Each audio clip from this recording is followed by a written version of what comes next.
This question gives us the impulse response of an LTI system and gives us the input to that same system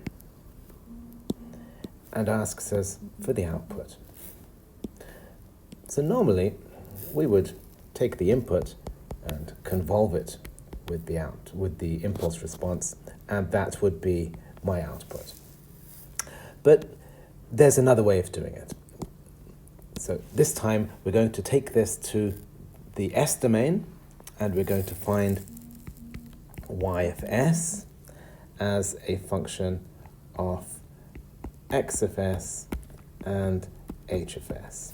So the equivalent to convolution in the time domain is multiplication in the frequency domain, and we're going to take the signal x of s and multiply it by the transfer function, which is the Laplace transform of the impulse response. So first step is to find x of s. Next step to find h of s. Then we'd find y of s by multiplying the two. So that's the plan. X of s is the Laplace transform of a single-sided exponential. So using the table, that's simply 1 over s plus a, and a in this case is simply 3. So it's 1 over s plus 3. That's our signal input. Now, our impulse response is a shifted or a delayed unit step. So the Laplace transform is simply the Laplace transform of a unit step from the table. It's 1 over s. But then we need to remember that there's a t-shift property, or a time delay or time shift property going on. So with a equals 2, we multiply by e to the minus as, so minus 2s. So this is the result of the time shift. So both of these I got from the Laplace transform table. Now to find y of s, all we need to do is to multiply x of s and h of s. So it's the product of 1 over s plus 3 times e to the minus 2s times 1 over s, which we can rewrite as e to the minus 2s times 1 over s into s plus 3. Now, the question was to find the output in the time domain. So even though we found the output in the frequency domain, we still need to take this back to the time domain. So we need an inverse Laplace transform of this. We still need to find what this would be in the time domain. So we still need an inverse Laplace transform. So how would we do that? Well, looking in the table of Laplace transforms, there's nothing that looks like this. We can probably deal with that. That's a time shift of 2 seconds. But there's nothing that looks like that. So what do we do? Well, what we do in situations like this is we try to split this into partial fractions. So if we can rewrite this as e to the minus 2s times something over s plus something over s plus 3, that would be good, because both of these terms we can find in the Laplace transform table.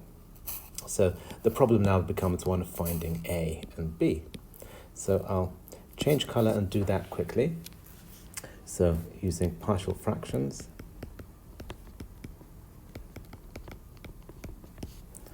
you can say a into s plus 3 plus bs equals 1. If you let s equals 0, A will be 1/3. And if you let S equals -3, B will be -1/3. So now we can rewrite y of S, because now we have these two numbers. We can say it's e to the -2s into 1/3 over S minus 1/3 over S plus 3.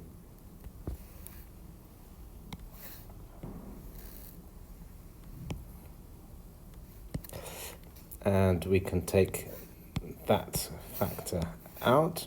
So we have 1/3 times e to the -2s, 1/s minus 1/s plus 3.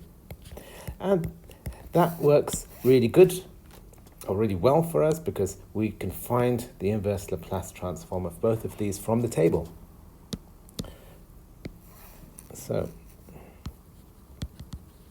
using the Laplace transform table, we can write each one of these. So what are we after? We're after y of t. So lowercase y of t equals. Now, that factor, 1/3, we just keep that the way it is. The exponential factor, that will give us a time shift. Okay, so that will just give us a delay of 2, time shift of 2. So we'll watch out for that in a minute.